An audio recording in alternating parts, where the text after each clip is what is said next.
Allah.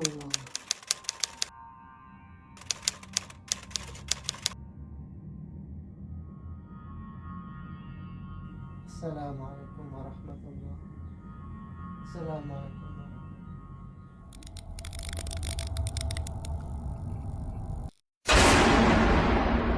Mang Sukir. A'udzu billahi minasyaitonir rajim. Bismillahirrahmanirrahim. Assalamualaikum warahmatullahi wabarakatuh. Kembali lagi bersama Mang Sukir. Untuk cerita kali ini masih melanjutkan cerita yang sebelumnya yang berjudul Gubuk Belakang Rumah Suamiku. Cerita ini ditulis oleh Cahaya Putri. Dan bagi teman-teman yang ingin membacanya secara langsung, bisa langsung kunjungi link yang saya sudah sertakan ada di deskripsi. Oke, bagaimanakah untuk kelanjutan cerita kali ini? Ini dia kisahnya. Selamat mendengarkan. Tak terasa hari mulai petang. Matahari mulai bergelincir ke ufuk barat. Pimina juga sudah bersiap-siap pulang ke rumahnya setelah berberes. Mencuci piring dan semua pekerjaan dikerjakannya dengan telaten. Sebenarnya aku ingin menahan Pimina untuk menginap saja di sini. Biar jika malam hari rumah sebesar ini tidak akan terlalu sunyi. Neng, Pimina pulang ya. Pamit Bibi seraya menenteng tas rajut berwarna hitamnya. Saat aku sedang memperhatikan gerak-geriknya dari kursi makan. Karena sejak kepulanganku dari jalan-jalan pagi tadi sampai sekarang, aku belum berani masuk ke dalam kamar. Takut Mas Wahyu akan meminta haknya. Kenapa gak nginap saja Bi malam ini? Hari sudah mulai gelap. Pasti jalanan sangat sepi, rayuku. Bibi biasa kok pulang jam segini, Neng. Bahkan kalau Den Wahyu pulang larut malam, bisa lebih malam lagi Bibi sampai rumah. Kasihan kalau nggak Bibi tunggu, karena tidak ada siapa-siapa di sini. Bibi juga sudah menganggap Den Wahyu seperti anak sendiri. Emang sudah lama ya Bibi bekerja di sini? Tanyaku penasaran. Sudah lama, Neng. Dari rumah Den Wahyu masih gubuk sampai bisa membangun rumah sebesar sekarang. Dulu itu Den Wahyu tinggal di gubuk sana, ucap Bibi sambil menunjuk gubuk belakang rumah. Oh, jadi Bibi tahu betul dengan keluarga Mas Wahyu. Kenapa rumah gubuknya nggak dibongkar-bongkar, Bi? Daripada jadi sarang jin. Sebenarnya ingin kutanyakan langsung dengan Mas Wahyu. Tapi kenapa ya, Bi?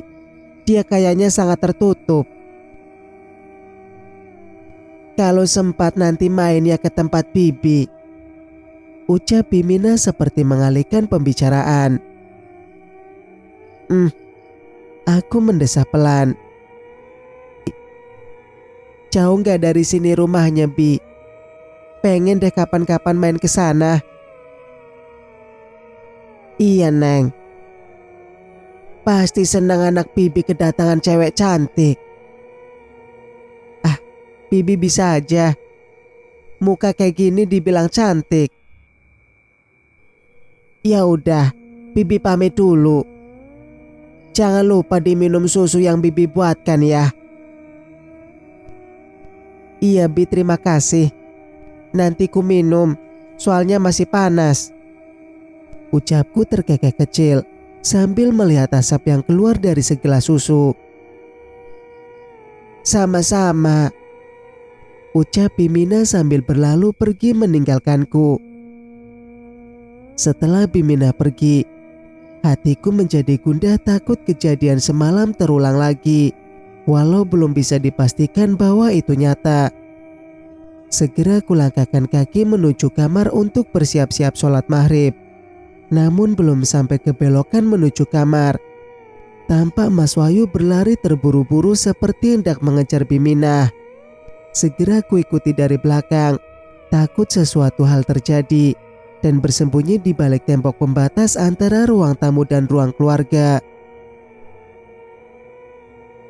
"Bi," terdengar suara Mas Wahyu memanggil Biminah. "Iya, Den," saut Bibi. "Mau pulang ya?" "Iya, Den. Kenapa?"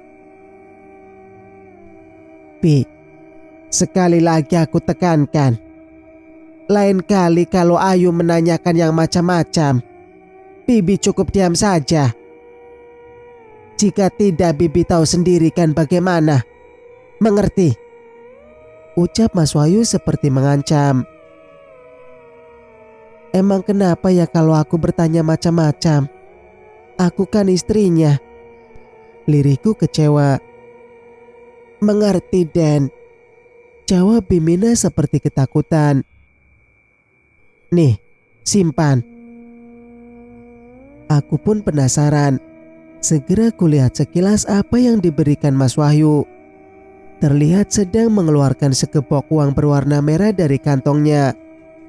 Dari manakah Mas Wahyu uang sebanyak itu? Sedangkan mahar yang diberikan untukku kemarin mungkin hanya separuhnya. Segera bergegas ku tinggalkan menuju kamar karena takut ketahuan. Seketika tubuhku bergetar mendengarnya. Segera aku pun berbalik, ternyata benar Mas Wahyu sudah di belakangku. "Mas, ayo Mas, kita sholat maghrib," ajakku.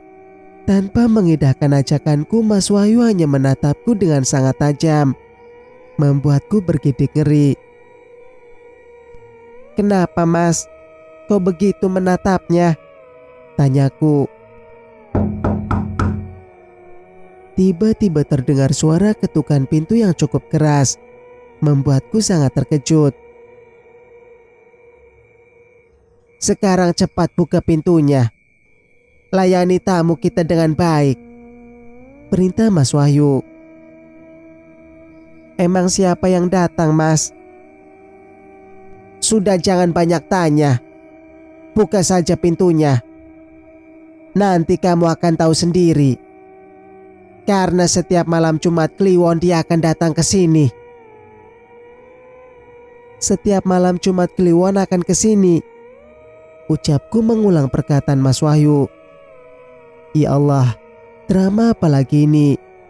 Seketika lututku menjadi sangat lemas mendengar perkataan Mas Wahyu.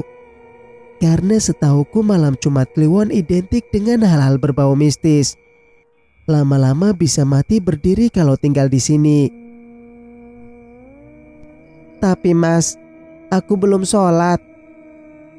"Ah, sudah Dek. Nanti saja besok-besok kan bisa." "Ya Allah Mas, sholat kok besok-besok? Bukannya sebelum kita menikah kamu rajin sholat?" "Cepat buka. Bantah terus dari tadi," ucap Mas Wahyu dengan suara meninggi. Seketika nyaliku menciut. "Bismillah," ucapku mantap, semoga Allah melindungiku dimanapun berada. Karena untuk lari pun sangat sulit bagiku. Tidak ada siapapun yang bisa kumintai tolong. Dengan langkah gontai kulangkahkan kaki ke depan untuk menjamu tamu yang datang. Semoga saja bukan makhluk dari bangsa lain. "Astagfirullah," ucapku melonjak kaget saat melihat siapa yang datang. Singkat cerita, sungguh aku tak habis pikir melihatnya. Lelaki berambut panjang, berkulit hitam, bertubuh tambun, dan berpakaian hitam pekat menambah kesan seram dari penampilannya. Membuatku takut setengah mati. Taubahnya seperti genderuwo. Bertamu di malam Jumat Kliwon lagi. Untuk apa coba? Ya Allah Mas Wahyu, sekarang aku benar-benar merasa sudah terjebak di dunia lain. Ingin rasanya kuruqyah rumah besar ini agar menghilangkan kesan mistisnya. Tapi bagaimana bisa? Sedangkan aku mengaji hanya sampai Iqra 3. Mungkin setan-setan tidak takut jika mendengarku membaca Al-Fatihah. Aku pun menoleh ke belakang mencari keberadaan Mas Wahyu untuk meminta penjelasannya. Namun tak nampak Mas Wahyu di belakangku seperti menghilang di telan bumi. Segera saja kusambut dengan ramah tamu Mas Wahyu. Walaupun rasa merinding jelas kurasakan. Kupandang apakah kaki menapak lantai. "Malam, Pak. Mencari Mas Wahyu ya?" tanyaku dengan senyum terpaksa. "Jangan panggil Pak. Panggil Mbah saja. Kami berdua kesini mencari Neng Ayu," jawabnya. Membuatku keheranan karena dari tadi dia hanya sendirian. "Berdua? Yang satunya mana, Mbah?" "Ini," ucapnya sambil menunjuk sebelah kirinya. Membuatku menautkan kedua alis.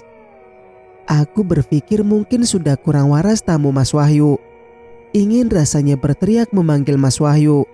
Kenapa dia meninggalkanku menyambut tamunya sendirian? Tega sekali. "Coba tutup matamu sebentar," perintahnya. "Kenapa, Mbah?" "Tutup saja sebentar." Segera kuikuti saja perintahnya. Dalam hitungan 5 detik saat mataku terbuka telah tampak wanita yang sangat cantik di depanku. Mataku tidak lepas menatapnya dari atas sampai bawah. Karena tidak pernah melihat wanita secantik ini seumur hidupku. Apakah manusia jadi-jadian yang bisa tiba-tiba muncul di depanku? "Boleh kami masuk?" ucap wanita itu dengan suara mendayu-dayu. Iya, silahkan, Mbak," ucapku terbata. Walau ada perasaan aneh yang terasa saat melihatnya. Masuk," perintahku. Kupersilakan mereka duduk. Segera tanpa basa-basi aku permisi mengambilkan mereka minuman. Terlihat bapak tadi mengedipkan satu matanya. Aku pun memalingkan wajahku pura-pura tidak melihat. Ucapku jijik. Apa maksudnya? Bergegas mencari keberadaan Mas Wahyu. "Mas!" teriakku saat sampai depan pintu kamar. Terbuka. Kusembulkan kepalaku ke dalam sana. Namun Mas Wahyu tidak ada. Aku pun bergegas ke dapur mencari di sana, namun tidak ada juga. Tiba-tiba terdengar dari dalam kamar mandi suara air. "Oh alah, mandi rupanya," ucapku. Tanpa pikir panjang segera aku ambilkan air putih dengan sedikit cemilan. Kulambatkan langkah. Barangkali Mas Wahyu muncul di belakangku. "Ini Mbah dan Mbak, minum dulu," tawarku. "Iya, makasih ya Neng Ayu," ucap si bapak sambil meraih gelas. Terdengar suara tegukan air seperti kausan. Dalam sekejap air dalam gelas tadi sudah tandas, berpindah ke perut puncit Simbah. "Mau diambilkan lagi, Mbah?" Gak perlu, tolaknya. "Langsung saja. Segera kita mulai ritualnya. Bawa ini dan segera kamu mandikan. Kami masih ada urusan lain." "Ritual?" ucapku bingung karena saat di desa orang tuaku tak pernah mengajarkan ritual. Syirik katanya. Aku pun membuka bungkusan kantong kresek hitam yang diberikannya. "Kembang?" ucapku bingung. "Iya. Kembang itu segera kamu mandikan untuk menolak balak pada pengantin baru. Di sini tradisinya seperti ini." "Cepat, jangan banyak tanya." Terdengar suara Mas Wahyu yang tiba-tiba muncul. Segera kuikuti saja perintahnya seperti sapi yang dicucuk hidungnya. Kutaburkan ke dalam bak besar. Saat siraman pertama, tiba-tiba tubuhku merasakan gemetaran hebat. Makin lama air dingin yang kugunakan menjadi panas.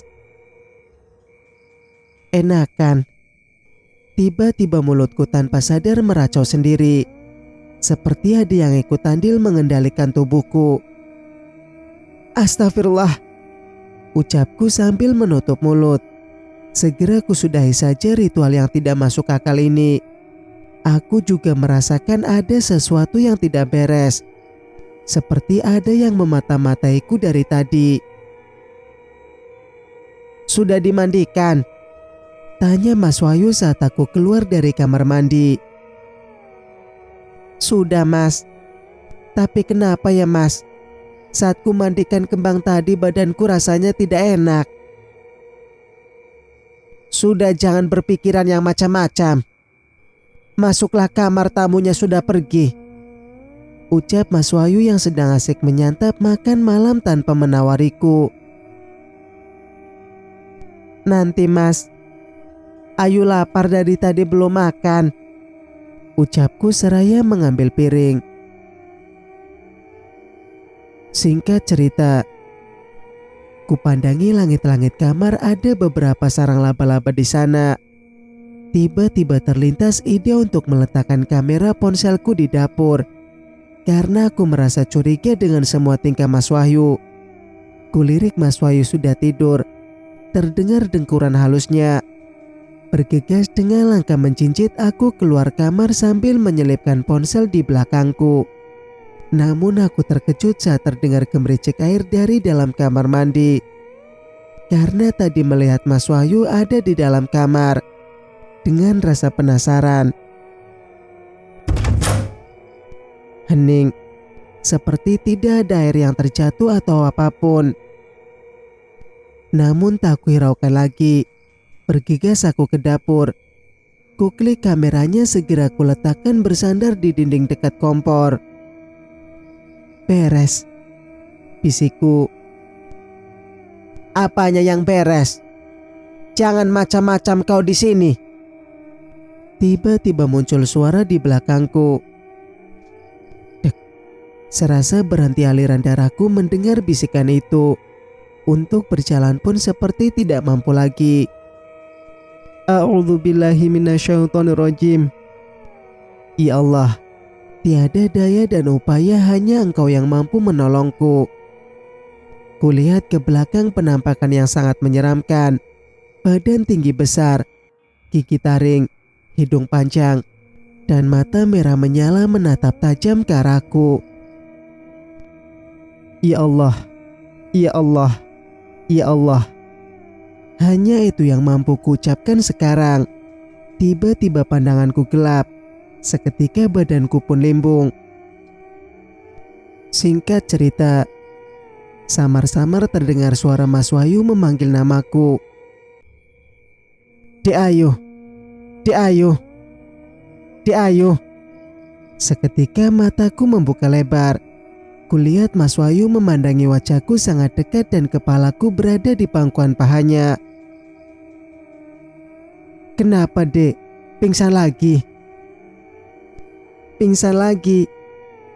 Bukannya baru kali ini aku pingsan? Tanyaku memastikan. Iya, maksudnya kenapa adik pingsan di sini? Sakit? Aku menggeleng lemah. Enggak Mas, tadi Ayu ngelihat makhluk yang sangat menyeramkan di sini. Ucapku seraya menunjuk ke depanku. Makhluk? Jangan mengada-ngada. Makanya jangan melakukan yang aneh-aneh. Enggak Mas, beneran tadi aku melihatnya dan mendengar suaranya sangat menakutkan. Aku mau pulang saja Mas. Takut tinggal di sini. Ucapku gemetar. Pulang? Ucap Mas Wahyu tertawa. Gak boleh. Kamu gak diizinkan pulang sampai kapanpun. Ayolah Mas, sekali saja. Ucapku memelas. Sekali aku bilang tidak, ya tidak, ucap Mas Wahyu meninggi. Kenapa gak boleh pulang? Karena kamu sudah menjadi milikku. Jangan harap bisa pulang, ucap Mas Wahyu tersenyum sinis, seraya meninggalkanku yang masih tergeletak di lantai dapur. Ya Allah, manusia atau makhluk jadi-jadian? Mas Wahyu kenapa sikapnya berubah 180 derajat? Segera aku bangkit mendekat ke meja kompor tempat kuletakkan ponselku. Kurai ponsel. Segera saja kuklik, terlihat di sana terekam selama 1 jam 15 menit lebih 3 detik. Dan masih merekam di mana tempat aku pingsan tadi. Kemudian kuputar ke 1 jam saat pertama kali merekam. Lalu saat di mana aku melihat makhluk tadi. Terlihat jelas di sana wajahku yang seperti sangat ketakutan. Namun sosok yang kulihat tadi tidak terekam dalam kamera. Tiba-tiba merinding sekujur tubuhku. Namun tetap kulanjutkan sambil membaca ayat-ayat pendek untuk menetralisir rasa takut. Terlihat di menit 40 Mas Wahyu datang melihatku. Namun tidak ada kepanikan yang tampak dari wajahnya maupun sikapnya. Dia melihat sekilas ke arahku lalu menatap ke atas seperti melihat sesuatu. Serta mulutnya komat kamit. Astagfirullah. Apa Mas Wahyu bisa melihatnya, tapi kenapa dia nampak tidak takut sama sekali? Tapi aku mencoba tidak panik. Biar ku selidiki lebih dalam lagi apa yang sebenarnya terjadi. Segera aku kembali ke kamar lagi. Takut makhluk menyeramkan tadi muncul kembali.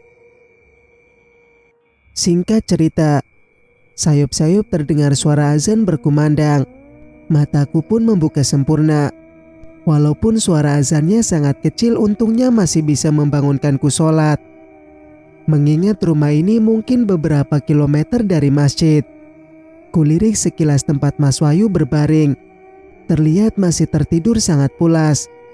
Bergegas aku ke kamar mandi, mengambil wudhu.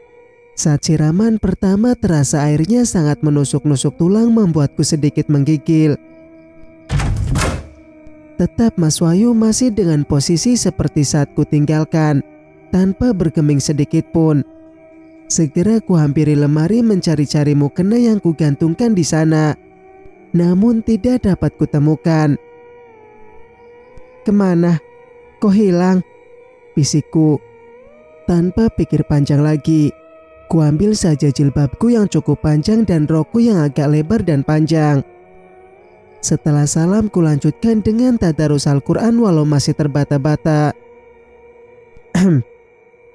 Tiba-tiba Mas Wahyu bangun. Dek, stop. Stop ngajinya. Buat pusing kepala saja subuh-subuh sudah ngaji, ujar Mas Wahyu dengan pandangan tidak suka. Ya Allah Mas, dengar ngaji kok pusing. Bangunlah, sholat, keburu matahari terbit. Mas masih ngantuk. Mulut kamu diam dan jangan berisik, ucap Mas Wahyu seraya menarik selimut lebih tinggi. Aku pun terdiam. Segera ku simpan lagi Al-Quran ke dalam tas. Sungguh aku tak habis pikir apa gunanya menikah kalau begini setiap hari. Mas, lihat gak mau kena adik? Tanyaku pada Mas Wahyu yang sudah memejamkan kembali matanya. Sudah Mas bakar. Ya Allah Mas, kok dibakar? Padahal itu mahar kamu sendiri Mas di pernikahan kita, ucapku terkejut, ada rasa panas menjalar di dada. Mas gak suka lihat kamu sholat. Sudah jangan banyak tanya. Kalau gak mau pakaianmu juga dibakar. Tega sekali kamu Mas. Antarkan aku pulang, ceritku. Sudah masak sana. Jangan mimpi bisa pulang. Kuseka air mataku yang mengalir tanpa henti. Dengan hati kecewa, terluka, namun tetap kujalankan perintah Mas Wahyu. Neng Ayu, Neng Ayu, Tiba-tiba terdengar suara mengagetkanku dari arah belakang rumah. Padahal sudah hampir pagi. Apakah dari gubuk? Jangan-jangan makhluk semalam. Aku pun bimbang mengintip apa tidak. Segera saja kusibakkan tirainya. Hening, sepi. Namun tiba-tiba sekelebat bayangan hitam masuk ke dalam gubuk.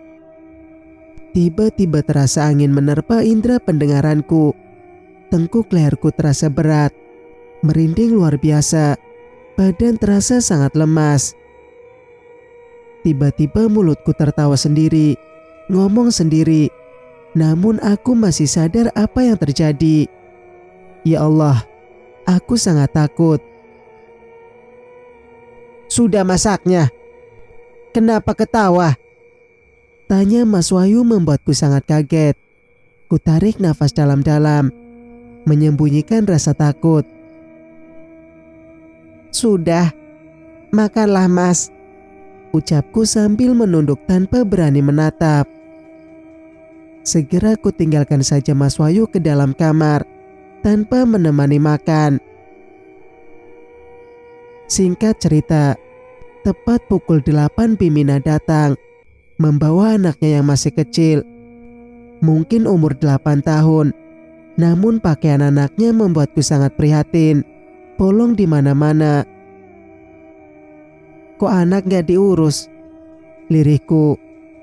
Anak itu pun masuk mengitari seluruh sudut rumah, tanpa melihatku yang sedang memperhatikannya dari kejauhan. Mana papa mah? Sudah kangen nih, ucap si anak. Papa, ucapku tak percaya. Hus, jangan panggil papa, panggil om, mengerti? Ucap Bimina seraya melotot.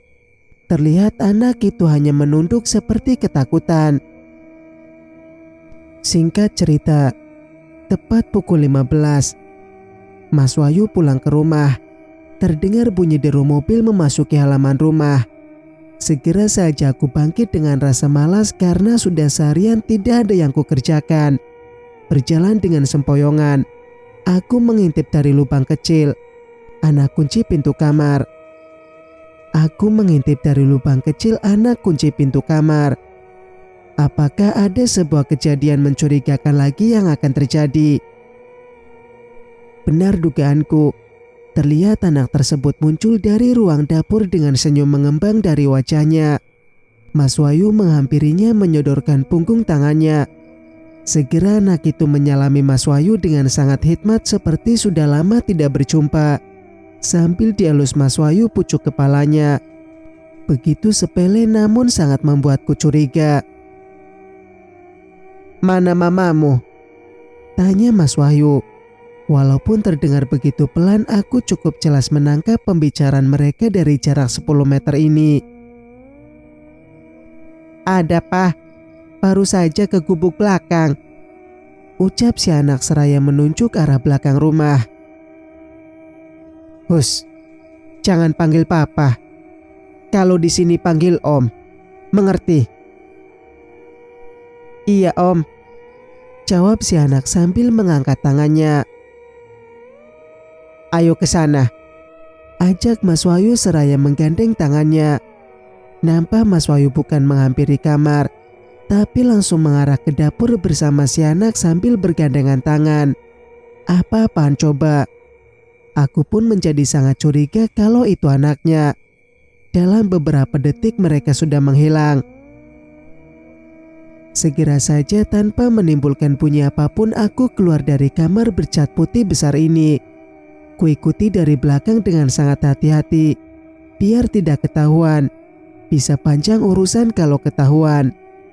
Terlihat langkah Mas Wahyu terburu-buru seperti ada hal yang sangat penting. Mas Wahyu berjalan keluar. Aku sangat yakin pasti menuju gubuk. Dengan sangat pelan kuputar anak kuncinya. Kulihat mereka sudah masuk ke dalam gubuk. Langsung saja aku menyelinap di belakang pepohonan besar yang menjulang tinggi. Di sini hawanya cukup dingin, walau rasanya cukup membuat bulu kuduku berdiri. namun sangat enak menghirup udaranya yang cukup segar. Segera saja mengendap-endap dengan langkah mencincit ke belakang gubuk yang berukuran 4x4 ini. Bisa diperkirakan sudah berumur puluhan tahun. Banyak papan yang mulai berlubang. Papan-papan yang hampir roboh. Sangat tidak terawat.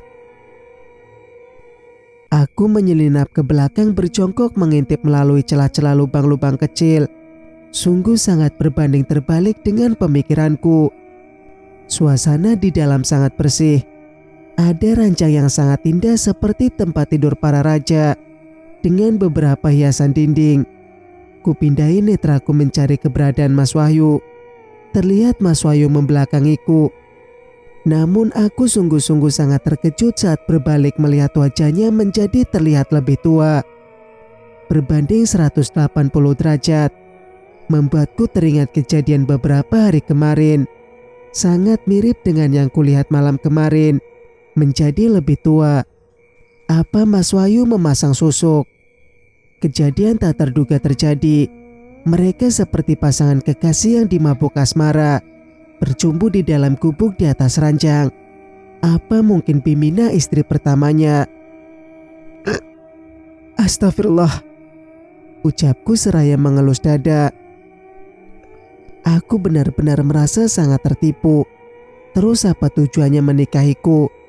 Aku pun menatap tubuhku yang baru beberapa hari di sini makin terasa lebih kurus dari biasanya. Padahal makanku cukup banyak. Setelah ini apa yang harus kulakukan? Aku sangat takut. Ya Allah, apa dosaku sehingga aku terjebak di sini? Aku pun merasa sangat jijik melihat kelakuan mereka. Namun tiba-tiba tercium bau melati yang sangat harum. Seketika tiba-tiba berubah menjadi bau anyir yang sangat menusuk indera penciumanku. Mereka pun menghentikan aktivitasnya. Terlihat dengan sangat terburu-buru memakai kembali pakaian yang berserakan di lantai. Mereka langsung bersujud seperti menyembah dewanya. Namun aku tak dapat melihat sama sekali apa yang mereka sembah. Astagfirullahaladzim. Ucapku berulang kali. Sungguh pemandangan yang baru pertama kali kulihat. Sangat menakutkan, menegangkan, menyeramkan. Semuanya kurasakan. Mereka benar-benar menyembah setan. Aku pun mengintip dari celah lain karena mereka menghilang. Ternyata masih ada mereka yang sedang duduk di sofa sambil menghitung-hitung uang yang sangat banyak yang tak pernah kulihat sebelumnya. Tiba-tiba bunyi dahan kering yang kuinjak cukup membuat suara keributan. Segera kuintip lagi takut mereka menangkapku basah di sini.